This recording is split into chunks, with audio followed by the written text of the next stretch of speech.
The Westboro Baptist Church is planning on protesting at some of the funerals of these children that died as a result of this shooter in Connecticut. And it's interesting because the KKK is planning a counter-protest against them, which I love. I mean, it's probably one of the first, actually the first time that the KKK is doing something that I agree with. It's incredible that there is a group of people out there that use this opportunity to spread hatred, and they're the most despicable people on the planet. Now, those Westboro Baptist Church guys are buffoons, and I almost never cover them because that's the whole point of them deeply offending the most wounded people there are, whether it's the families of the soldiers who've been killed in the wars or it's this situation. They're trying to get their attention. This is a very unique situation because the enemy of my enemy is my friend, which then ironically puts us in a weird boat with the KKK. But part of the reason I wanted to cover it is because you know you've gone way past the bottom of the barrel when the KKK thinks, boy, those guys are really nasty. I know, I know. Shirley Phelps-Roper tweeted, Westboro will picket Sandy Hook Elementary School to sing praise for God for the glory of his work in executing his judgment. So this is what they think. They think that God executed his judgment on the day that 20 freaking children were murdered.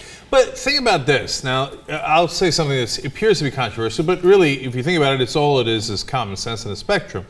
Mike Huckabee is saying something incredibly similar to that all over Fox News. He's saying, you know, we took God out of school. We also took the gods out of school, including Zeus and Odin and others. And since we took God out of school, well, this is what happens. I mean, that's literally what he said. So isn't that pretty similar to the Westboro Baptist Church saying God executed the kids because we haven't been listening to him? I guess Westboro puts it in a much uglier way. I think it's fundamentally the same message.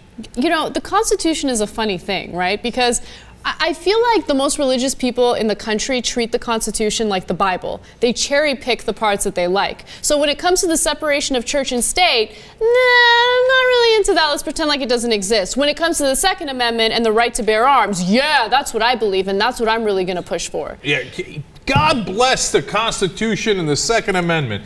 What's in the first one anyway? It's unbelievable. You might want to read the first one as well. So Anonymous is also going after the Westboro Baptist Church. In fact, they released one of their ominous videos. Let's take a look. We will not allow you to inspire aggression to the social factions which you deem inferior. We will render you obsolete. We will destroy you. We are coming. Everyone is equal. We are Anonymous. We are Legion. We do not forgive. We do not forget. So they've done their standard procedure where they will find personal information, including phone numbers and addresses, and they've posted it online of members of the Westboro Baptist Church. So that's a little bit of the, you know, strike back that they get. But, you know, oftentimes I'll say, you know, vigilante justice isn't the right way to go. But these people have absolutely no, and I'm talking about the Westboro Baptist Church, they have complete disregard for, you know, humanity, people's emotions, grieving victims, grieving families. That, ironically, they have no regard for morality, as they could pretend to be the most moral person, but that's what happens every time. Yeah. The people who claim to be the most moral are the ones you really got to watch out for because they're about to do something terrible, right? Yeah. But my favorite part of the story was when Anna said one of their ominous messages. I don't think an anonymous message has ever been introduced this way. Oh, so ominous. It is ominous. They have like the crazy like sound effects. We are Legion. Okay, agreed. So it's a topsy-turvy world where Anonymous, KKK, and the Young Turks agree. Yeah, yeah. And only the Westboro Baptist Church can unite us. Yeah.